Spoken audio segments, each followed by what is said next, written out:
Começamos semana passada nessa série sobre esse tema aí, que é o tema nosso nesse ano, Fazei discípulos, assumindo a missão da igreja. Nós introduzimos isso semana passada, falando um pouquinho sobre o conceito de discipulado. O que é ser discípulo de Jesus. E o objetivo, nós vimos isso semana passada, eu quero só relembrar os irmãos, o objetivo dessa série é despertar a igreja para a necessidade de cumprirmos a nossa missão de fazer discípulos. E nós faremos isso em duas partes. Primeiro, entendendo, refinando nossa compreensão sobre o discipulado. Entendendo o que é ser discípulo de Jesus. E começamos isso semana passada. E depois, nós veremos, entendendo o que é ser discípulo, como nós faremos, como nós fazemos discípulos de Jesus. Então a primeira parte, essa primeira parte que nós estamos nela agora, visa responder a pergunta: o que é ser discípulo de Jesus? Para que depois nós possamos responder como fazemos discípulos de Jesus. Então o que é ser discípulo de Jesus? Semana passada nós vimos duas coisas, que envolve ser um aprendiz e que envolve ser um seguidor.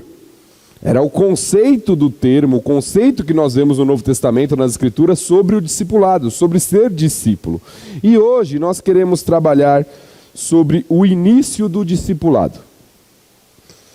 Como alguém se torna um discípulo de Jesus? O que marca o início do discipulado? Você consegue olhar para trás na sua vida, no momento em que você se tornou um discípulo, no momento da sua conversão, e verificar algumas marcas do início dessa caminhada? Como era quando você foi convertido? E a pergunta sequencial é: isso continua na sua vida hoje? Deve continuar na sua vida? Então nós vamos trabalhar, o objetivo dessa nossa reflexão pela manhã, desse nosso devocional, é demonstrar que as marcas iniciais do discípulo de Jesus são o arrependimento dos pecados e a fé no Salvador. Então, duas marcas iniciais do discipulado, e quando nós falamos iniciais, elas precisam estar presentes para que alguém se torne um discípulo de Jesus, mas não apenas no início. Nós vamos ver que elas devem permanecer durante a nossa vida, durante a nossa caminhada cristã, mas são marcas do começo, do início, que precisam estar presentes lá para que alguém se torne um discípulo. É necessário arrependimento, é necessário fé. E o texto que nós vamos considerar é o texto que foi lido. Você pode manter a sua Bíblia aberta em Atos capítulo 2. O texto é bem maior. Na verdade, todo o capítulo é o texto, mas nós vamos focar nessa parte final, versículos 36 a 41. Do texto de Atos capítulo 2. Nós estamos aqui diante de uma das pregações mais marcantes da história da igreja. Pregação de Pedro, o sermão de Pedro no dia de Pentecostes. E mais marcantes da história da igreja, pelo menos por dois motivos. Primeiro, pelo seu momento histórico. Nós estamos aqui no início da igreja. Nós estamos aqui na inauguração da igreja, no dia de Pentecostes, e também pelo seu modelo, pelo modelo de sermão e de pregação que nós temos aqui, pelos seus efeitos. Quase 3.000 pessoas que se tornam discípulos de Jesus naquela mensagem, como o texto nos mostra no versículo 41. Então nós estamos diante desse discurso que começa lá em Atos 2,14. O discurso de Pedro começa no versículo 14 deste capítulo, mas devido ao nosso tempo nós vamos nos fixar no final. Mas eu quero só te colocar no contexto. Nós já falamos que é o início da igreja. É um dia onde pessoas de vários lugares estão reunidas ali em Jerusalém para uma festa judaica que era chamada da festa de Pentecostes. E ali Pedro prega um sermão para diversas pessoas. E o foco do sermão dele é demonstrar que Jesus é o Senhor, Ele é Deus e é o Messias prometido, o Cristo, o Salvador. É assim que ele fala no versículo 36. Por isso que eu peguei o versículo 36, que é como se fosse o resumo do que ele está falando. Quando diz assim: esteja absolutamente certa, pois toda a casa de Israel, de que a este Jesus que vós crucificastes, Deus o fez Senhor e Cristo. E aí mostrando o senhorio de Jesus como próprio Deus, e a palavra o Cristo era a palavra usada para se referir ao Messias prometido. O ungido do Senhor, aquele que viria para trazer salvação ao povo. Então esse é o foco do sermão de Pedro. E Pedro mostra a culpa daqueles homens. Vocês crucificaram, é a expressão que ele usa. E ele fala anteriormente, fala duas vezes isso no sermão. Da primeira vez ele fala, vocês o crucificaram por mãos de homens iníquos. E depois ele fala, esse Cristo, esse Jesus, a quem vós crucificastes, Deus o fez Senhor e Cristo. Mas Pedro mostra que isso não é apenas algo da esfera humana. Se você voltar um pouquinho lá no versículo 22 e 23, Pedro diz o seguinte, de Atos 2, varões israelitas, atendeis a essas palavras. Jesus o Nazareno, varão aprovado por Deus diante de vós com milagres, prodígios e sinais, os quais o próprio Deus realizou por intermédio dele entre vós, como vós mesmos sabeis, sendo este entregue pelo determinado desígnio e presciência de Deus, vós o matastes, crucificando por mãos de iníquos. Olha o que Pedro está falando. Vocês são responsáveis pelo que aconteceu, mas isso não está fora do plano de Deus, pelo contrário. Está dentro do desígnio divino. Isso era exatamente aquilo que tinha que acontecer. A crucificação de Cristo. Isso não tira a culpa daqueles homens por crucificarem a Cristo, mas estava exatamente acontecendo aquilo que foi planejado no desígnio, no projeto, no plano de Deus, inclusive para trazer redenção. Então, diante dessa exposição que Pedro faz, mostrando que Jesus era o Messias prometido, que Jesus é Deus, que ele foi crucificado pelo propósito divino e que aqueles homens são responsáveis por aquilo que eles fizeram, Pedro fala de duas exigências, de duas marcas para o início do discipulado. E nós vamos falar sobre isso e precisamos entender bem essas duas palavrinhas que são muito usadas, mas muitas vezes mal compreendidas, que é arrependimento e fé. Então a primeira marca do discípulo de Jesus é o arrependimento. Isso nós vamos ver lá no versículo 37 e 38, quando o texto mostra que ao ouvirem a mensagem de Pedro, o coração deles foi compungido, essa expressão usada aqui. Ouvindo eles essas coisas, compungiu-se-lhes o coração. A palavra aqui tem a ideia de perfurar, ferir, penetrar. O coração deles foi ferido, foi perfurado pela palavra. Essa é a ideia do termo, quando diz compungiu-se-lhes o coração. O verdadeiro arrependimento começa com um quebrantamento de coração, que começa com o entendimento da gravidade do pecado, que gera uma tristeza profunda pela situação. O discípulo de Jesus é aquele que entende o quanto o pecado é algo sério, o quanto ele ofende a Deus e se quebranta diante de tal situação. Entende o quanto ofende ao Senhor, o quanto isso é algo repulsivo diante de Deus. Desse Deus, inclusive, que se entrega para salvar aquele que é o pecador.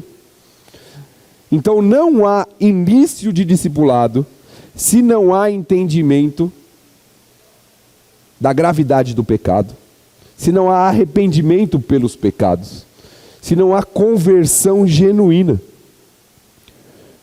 Infelizmente, nós vivemos em uma época em que o evangelho é colocado como um grande negócio. Vem para Jesus, que sua vida vai melhorar. Você quer ir para o céu? Então é só você aceitar a Jesus.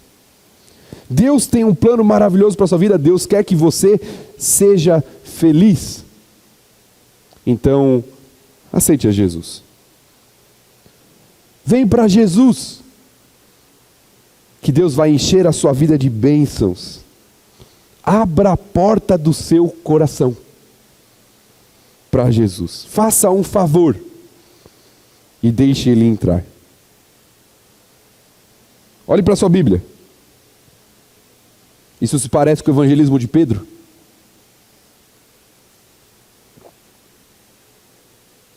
Isso se parece com o sermão que está sendo pregado aqui?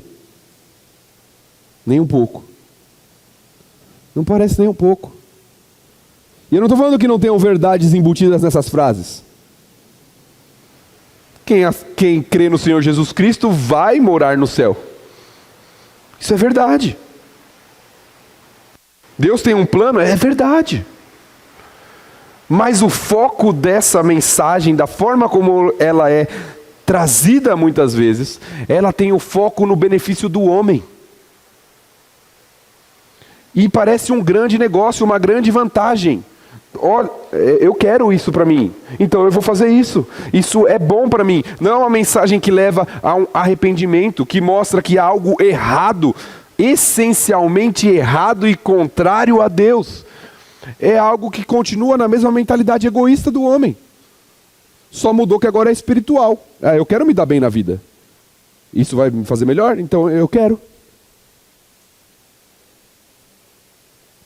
Isso vai trazer algum benefício para mim? Então eu quero. Quando o evangelho é apresentado assim, ele cria alguns problemas. E o primeiro, ele não compunge o coração. Não mostra a profundidade do pecado, não provoca a dor necessária. O que está acontecendo aqui com essas pessoas? Quando ele é apresentado dessa forma, ele não leva ao arrependimento. Porque não tem arrependimento. Tem simplesmente um desejo de que as coisas continuem dando certo para mim. Agora na esfera espiritual. Ele não mostra o problema do pecado. Segundo, ele não produz amor por Deus e por sua obra salvífica, mas pelo que Deus pode dar. A inclinação continua egoísta. Amando as bênçãos que Deus pode dar, mas não amando a Deus, verdadeiramente. E terceiro, ela produz falsos crentes. E esse talvez seja o maior perigo. Que se acham salvos, mas que pensam em Deus como um meio de ter seus desejos e sonhos realizados.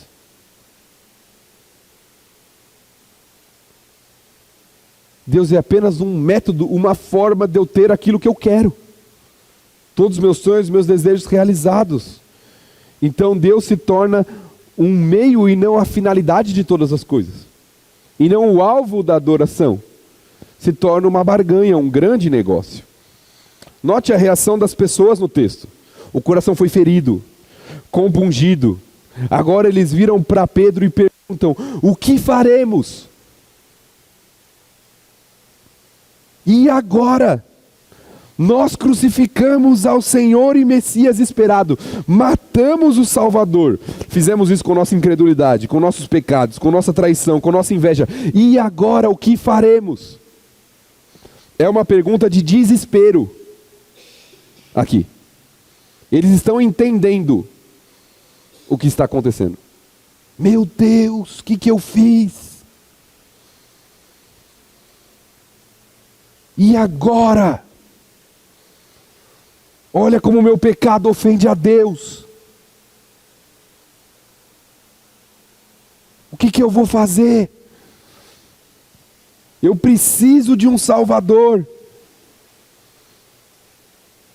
Mas eu matei o Salvador. Entende a pergunta que eles estão fazendo aqui? A primeira marca do discipulado é o entendimento da gravidade do pecado, que me leva a estar desesperado diante de Deus pela minha necessidade de um Salvador. A resposta de Pedro? E tente imaginar aqui. Tente imaginar os tempos atuais. A resposta de Pedro não é só você fazer uma oração, não é abre o seu coração para Jesus. A resposta de Pedro é arrependei-vos. No começo do versículo 38. Arrependei-vos. Eles já estavam com o coração compungido, já estavam com o coração ferido, mas ainda existia algo aqui. Eles estavam começando a entender a situação miserável, a repulsa pelo pecado, mas não termina aqui. O arrependimento indica a mudança de mente, uma mudança que te leva a ver tudo o mundo por outra forma, que muda os seus desejos, muda a sua perspectiva, muda seus sonhos, muda suas atitudes. Se não há mudança, não há arrependimento. O senhorio continua sendo do pecado e não de Cristo. Então Pedro chama esses homens ao arrependimento.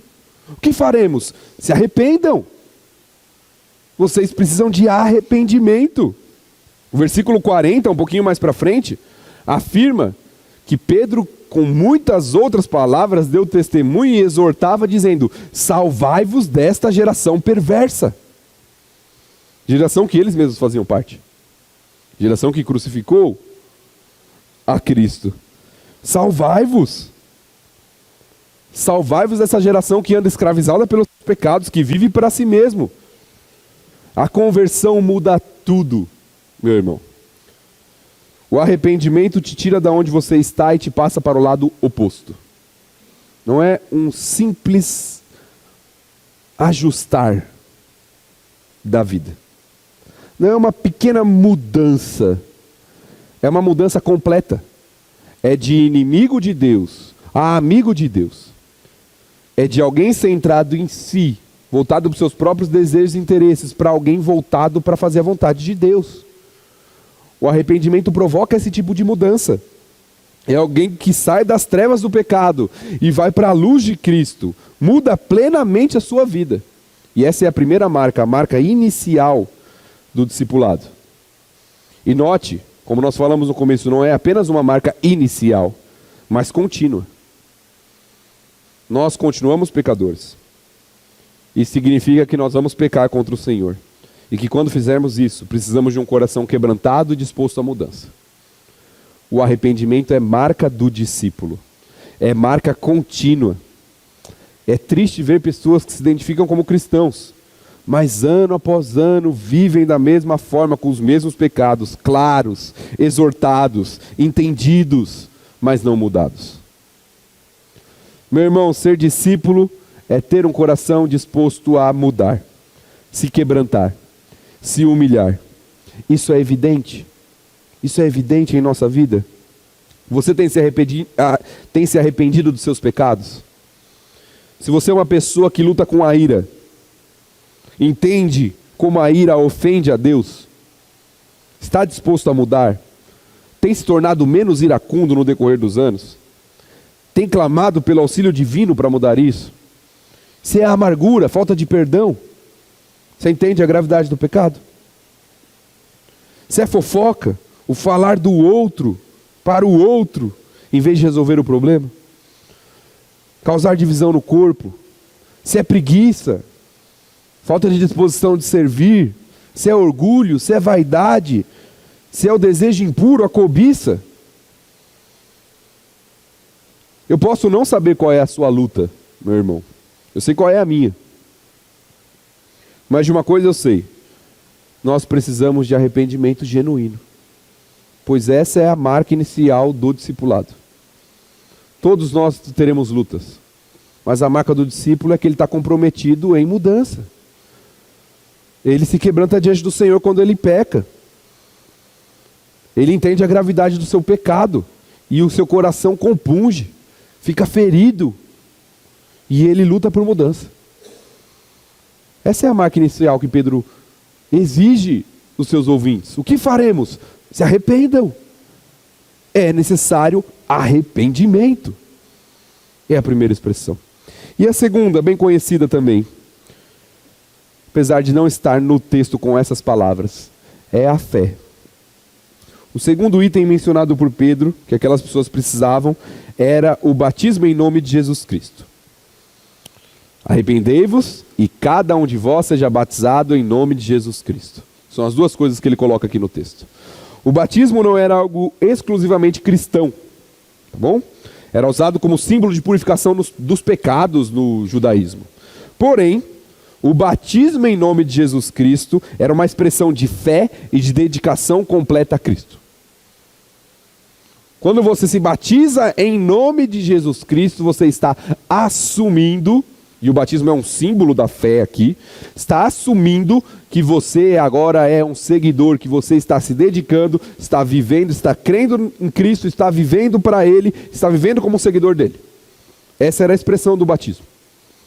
Era um símbolo para demonstrar essa lealdade a Cristo.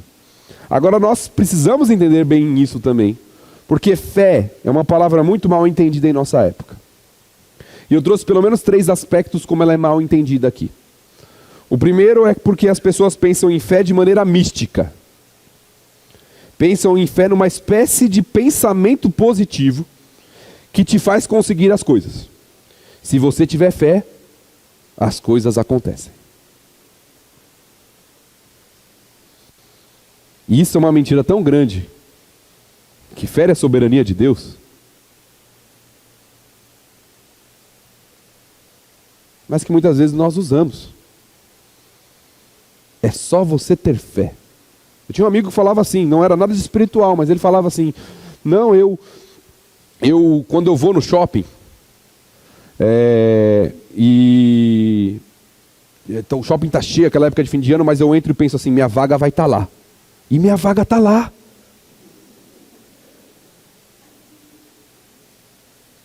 Vocês estão rindo? A gente faz a mesma coisa de maneira espiritual. Se você tiver fé, vai acontecer. Como a fé bíblica é mal entendida. O segundo, porque as pessoas pensam em fé somente no sentido de acreditar intelectualmente. Ah, eu acredito em Jesus. Você sai fazendo uma pesquisa na rua, perguntar quem acredita em Deus, é ampla maioria em nosso país. São poucos que vão se declarar plenamente ateus. A Bíblia diz que os demônios também creem.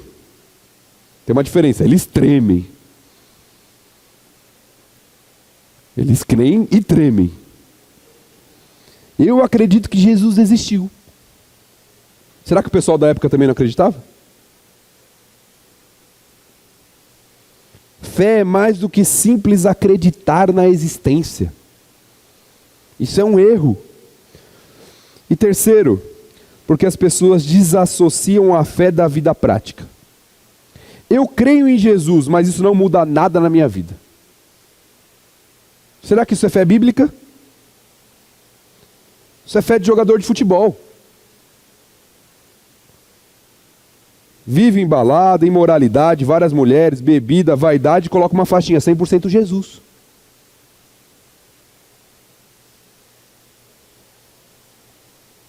Isso não é fé genuína, meus irmãos. Nós precisamos quebrar esse conceito errado de fé, de que a pessoa vive como um incrédulo, vive no mundo, no desejo do seu pecado, mas um dia ela levantou a mão numa mensagem, ela tem fé. Tem fé?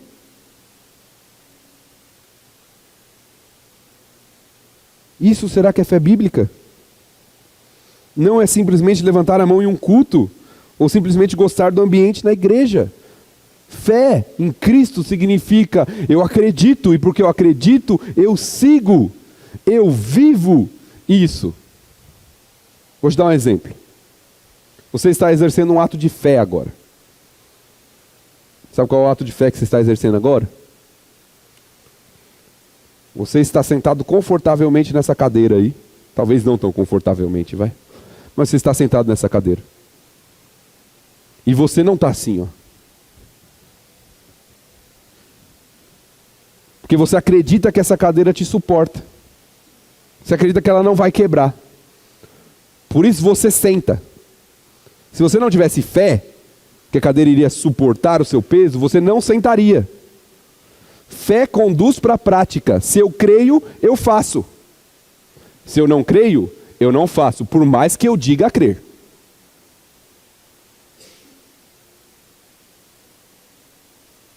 A prova da fé genuína é a prática disso.